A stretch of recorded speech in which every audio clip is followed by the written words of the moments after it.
Hello everyone, myself Likita S. Anuradha, Assistant Professor in Commerce, GFGC, Ellanduru. Herewith, I am assigned to work for the subject of international business under the scheme of LMS. And let us study what are all the things which comes in the international business. I am assigned to work for the 49th session that is called it as multinational corporations. The contents herewith we go with introduction, definition of features, characteristics, types of multinational corporation, aims, pros and cons, reasons and drawbacks of the multinational corporation.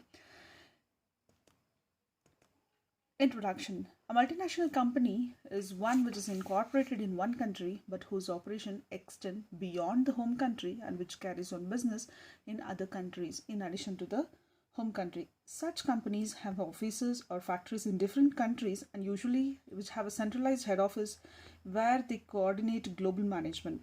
A multinational corporation or a worldwide enterprise is a corporate organization that owns or controls business, production of the goods and services in two or more countries other than their home country. Let's go with the definition. According to the US nation, a multinational corporation is an enterprise which owns or controls production or services facilities outside in country in which it is based. In the words of W.H. Moreland, multinational corporations or companies are those enterprises whose management, ownership and controls are spread more than one foreign country. So, herewith we can understand that multinational corporation is an organization doing business in more than one country. In other words, we can call it as organization or enterprises carrying on its business not only in one country which is registered but also in several countries. It may be termed as an international corporation, global giant or a transnational companies. So let us know the features of the multinational corporation. Here we have like a huge assets and turnover. Because of the operations on a global basis, MNCs have huge physical and financial assets. This is also results in huge turnover of MNCs. In fact, in terms of the assets and turnovers, many MNCs are bigger than the national economies of several countries. The second point is international corporation through a network of branches. MNCs have production and marketing operation in several countries, operating through a network of branches, subsidiaries, and affiliated in host countries. The third point is unity of control. MNCs are characterized by unity of control. MNCs control business activities of their branches in foreign countries through head office located in some other country, call it as a home country. Management of branches operate within a policy framework of a parent corporation. Next one is mighty economic power. MNCs are powerful economic entities. They keep on adding to their economic power through constant mergers and acquisitions of a company in the host country. The next one is advanced and sophisticated technology. Generally, MNCs has its own command advanced and sophisticated technology. It employs capital intensive technology in manufacturing and marketing also. Professional management. Of course, MNCs employs a professionally trained managers to handle huge funds, advanced technology and international business operation. The next point is aggressive advertising management. MNCs spend huge sum of monies on advertisement and marketing to secure international business. This is perhaps a business strategy of success of MNCs. Because of this strategy, they are able to sell whatever the products or the services they produce or generate. Let's go with the characteristics of a multinational company. First point is a large size. Of course, a multinational company is generally big in size. Some of the multinational companies own and control assets worth of billions of dollars. Their annual sales turnover is more than the gross national product of small countries. The next point is we'll go with the worldwide operation. A multinational corporation carries its businesses in more than one country. Multinational corporations such as Coca-Cola has branches in many as 70 countries all over the world. International management. A management of multinational companies or international in character. It operates on the basis of the best possible alternative which is available anywhere in the world. Its local subsidiaries are managed generally by the nationals of the host country. For example, the management of Hindustan Levers lies with Indians. The parent company Unilever is in the United States of America. The next point is mobility of the resources. The operation of the multinational corporation involves the mobility of a capital, technology, entrepreneurship, and other factors of production across the territories. The next point is integrated activity. A multinational company is usually a complete organization comprising manufacturing, marketing, research and development, and other facilities. The last point is several forms. A multinational company may operate in a host country in several ways, branches in terms of branches, subsidiaries, franchise, joint ventures, turnkey projects, etc. Then the next slide goes with the types of the multinational companies. Under the types of the multinational company, we have divided into four categories. That is international, which works at the international level, global companies, or the companies which works globally, multi-domestic, where multi-domestic which produce more number of products and it works in the domestic nations. Transnational, it's a thin layer of differences between the international and the transnational. The next one is the aims of the multinational corporation. If we consider the aims of the multinational corporation, we have the tax benefits in the host country. We are consider India as an example. We are welcoming the multinational companies with the red carpet in order to invest their money. It enhances the employment opportunity in a home country. Next one is to exploit the natural resources of the host country. To exploit the natural resources, of course, natural resources is abundant in nature in any country for its concern. So we use the natural resources to the core to mitigate the impact of the regulations in the home country. Of course, the regulations, the rules and regulations what we follow in a home country, that will be mitigated by them. To reduce the cost of production. So in order to avoid the cost of production, in order to reduce the cost of production, the multinational corporation will be working it gain a demands in the foreign markets and to expand the activities vertically. Pros and cons of this one what called MNCs. Pros is employment generation. MNCs create a large scale of employment opportunities in a host country. This is big advantage for the MNCs for country where there is a lot of unemployment.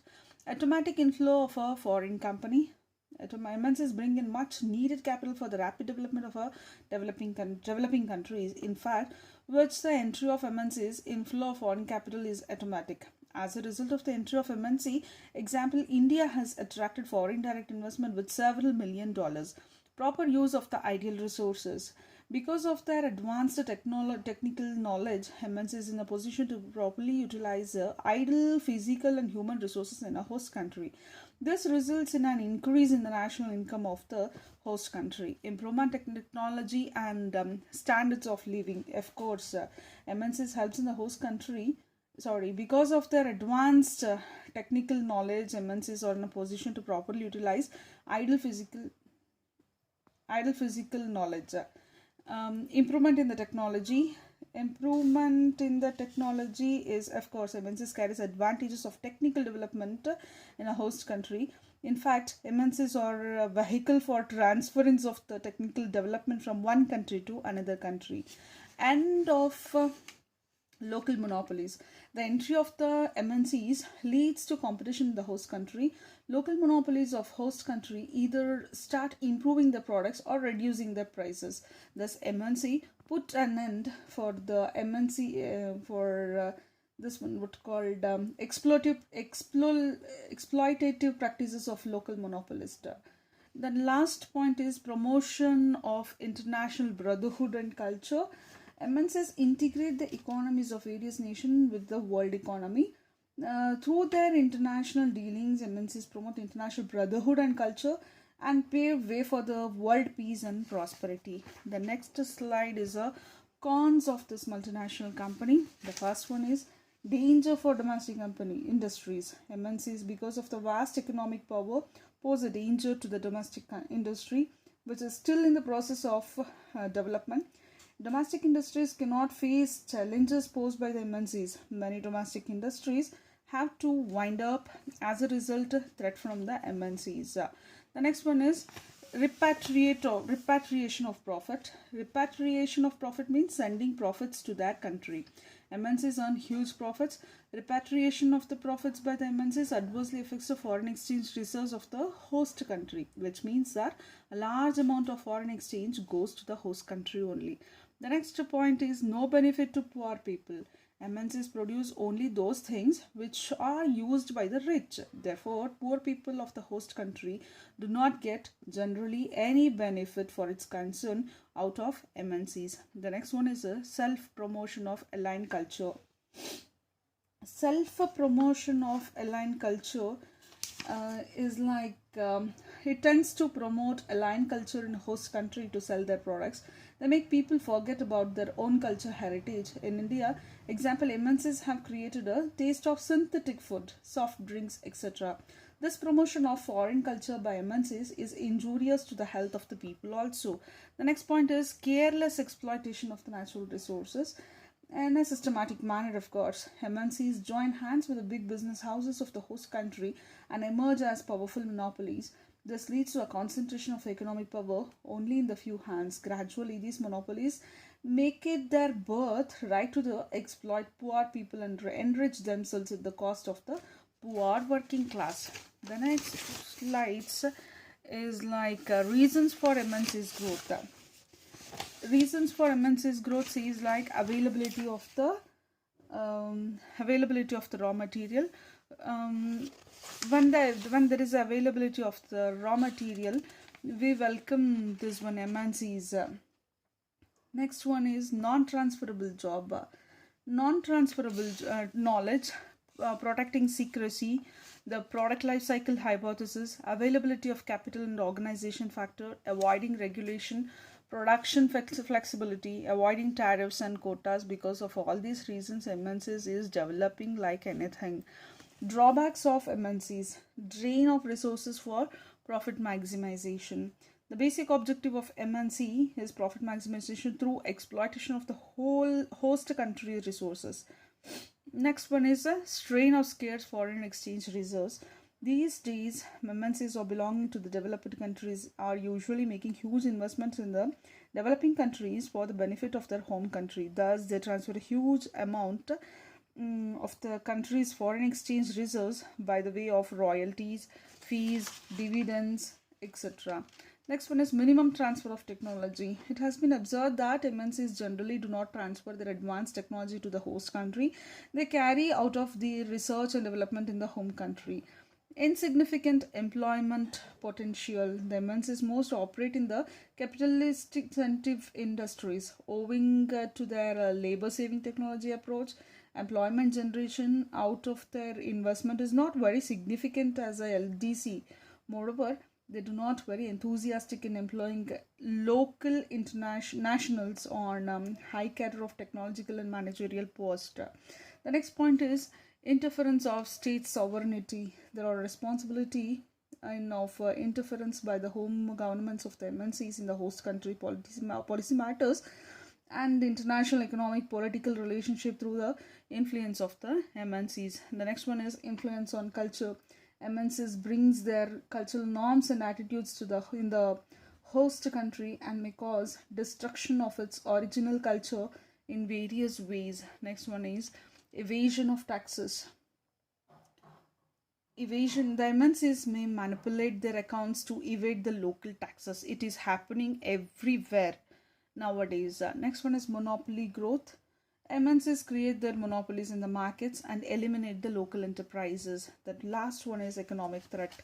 The MNCs realizing a host country's dependency on their investment may exert their force to make the country to accept their terms and conditions. This may even give a threat for the disinvestment. For instance, when a government of India asks IBM to reduce its equity share of 40%, the company decided to withdraw its branch from India. Despite all these shortcomings, the LDCs are inviting the MNCs to gain some advantage at least and to be tuned with the expanding global economy. So herewith we have completed the 49th session of the under the multinational corporation chapter of the international business. Thank you one and all.